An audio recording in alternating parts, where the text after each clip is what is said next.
The day my manager called me into his office, he sounded almost proud. He said the firm had reached a decision regarding the project lead role. Then he casually added, "We're giving the promotion to Marcus instead." 2 days later, I was clearing out my desk.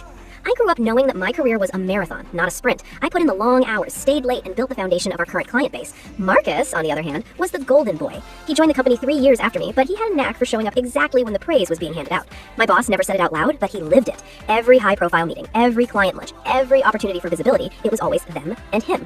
I was left with the data entry, the troubleshooting, and the quiet, thankless work.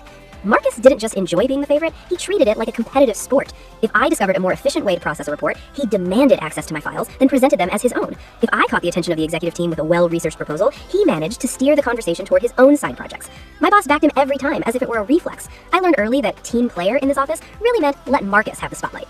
By my 3rd year, Marcus started inventing concerns about my reliability, whispering about my missed deadlines or my lack of initiative. One afternoon, my manager took me into the break room, closed the door, and asked, "Are you finding the workload too heavy?" I blinked, confused. "Why are you questioning my performance? My metrics are the highest in the department." He admitted Marcus had been feeding him doubts for months. I pulled up my laptop, showing him the logs, the completed projects, and the glowing feedback from clients. When he confronted Marcus, the golden boy didn't look ashamed, he looked annoyed. He claimed I was too aggressive and difficult to work with. My manager actually sighed and told me, "Maybe you should try to be more collaborative." The turning point was the annual gala. I had spent 6 months preparing a presentation that was supposed to secure a major account. The morning of the gala, I found out my access to the master deck had been revoked. I walked into the ballroom and saw Marcus standing at the podium presenting my exact data, my exact insights, and my exact vision. I didn't storm the stage. I didn't cause a scene. I simply walked out. I spent that night updating my resume. I reached out to a contact I had made at a competitor for months earlier, someone who actually valued my work. When they saw my portfolio, they didn't ask about collaboration or office politics. They asked how soon I could start.